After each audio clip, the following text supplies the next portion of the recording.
폭행과 가혹행위로 윤일병을 숨지게 한 이모 병장 사건, 오늘 대법원 판결이 내려졌습니다.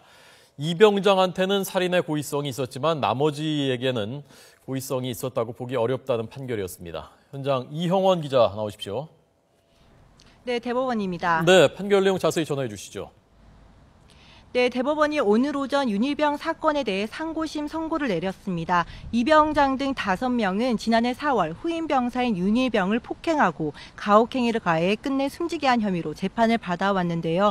가혹행위를 일삼아온 윤일병을 숨지게 했지만 과연 살인의 고의가 있었는지가 그동안 재판의 핵심 쟁점이었습니다. 항소심에서는 의무지원관 유모 하사를 제외한 4명에게 살인죄를 적용했었는데요. 대법원은 이 병장을 제외한 나머지 3명에 대해서는 살인의 고의를 인정하기 어렵다고 판단하면서 원심을 깨고 사건을 고등군사법원으로 돌려보냈습니다. 이들이 윤일병을 숨지게 했지만 고의로 죽이려 했다는 부분을 받아들이기 어려운 부분이 많아 공동정범으로 보기 힘들다고 판단한 겁니다. 재판부는 특히 하모 병장 등은 윤일병이 쓰러지자 폭행을 멈추고 이 병장을 제지하는가 하면 심폐소생술을 시도해 미필적 고의에 의한 살인으로 보기 어렵다고 설명했습니다. 이 병장과 유하사 역시 폭행죄에 대한 가중처벌이 위헌이라는 헌법재판소 결정에 따라 다시 재판을 받아야 한다며 사건을 함께 파기환송했습니다. 네, 1, 2심에서 어떻게 판결이 내려졌었는지 다시 한번 좀 정리를 해주시죠. 네, 앞서 1심은 살인의 고의성이 인정되지 않는다며 이 병장 등에게 상해치사를 적용했었는데요. 이에 이 병장에게 징역 45년, 하병장에게 징역 30년, 이모 상병과 지모 상병에게 징역 25년 등 중형을 선고했습니다.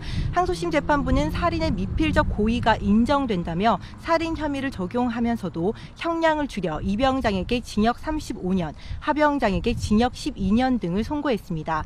이 같은 1, 2심 판단과 달리 대법원은 이 병장에게만 살인 고의성을 인정하고 나머지는 고의가 없다고 보고 사건을 파기환송한 겁니다. 이에 따라 이들에 대한 최종 결론은 고등군사법원에서 다시 내려질 전망입니다. 한편 윤일병의 유족들은 이번 판결에 대해 이 병장의 살인 혐의가 인정됐다는 것에 대해 만족하지만 또 재판이 진행돼야 돼 고통스러운 부분도 있다고 심경을 밝히기도 했습니다. 네. 자, 오늘 대법원에서 주목받는 사건 재판이 선고가 2건이 더 있었는데 이건 어떻게 됐는지도 좀 자세히 이 기자 전해 주시죠. 네, 오늘 대법원은 서울시 공무원 간첩 사건의 피고인인 유우성 씨와 세월호 참사와 관련해 세월호 선사 청해진 해운 김한식 대표 등 관계자에 대한 상고심 결론도 함께 내렸습니다. 우선 대법원은 국가보안법 위반 등의 혐의로 기소된 유우성 씨에게 징역 1년에 집행유예 2년을 선고한 원심을 확정했습니다. 유 씨는 국내 탈북자 정보를 북측에 넘기고 국내 탈북자 지원금을 빼돌린 혐의 등으로 기소됐는데요. 재판부가 지원금을 부당하게 타낸 혐의 등만 유죄로 인정한 것으로 국내 탈북자 정보를 북한 보위부에 빼돌렸다는 간첩 혐의는 무죄로 확정했습니다.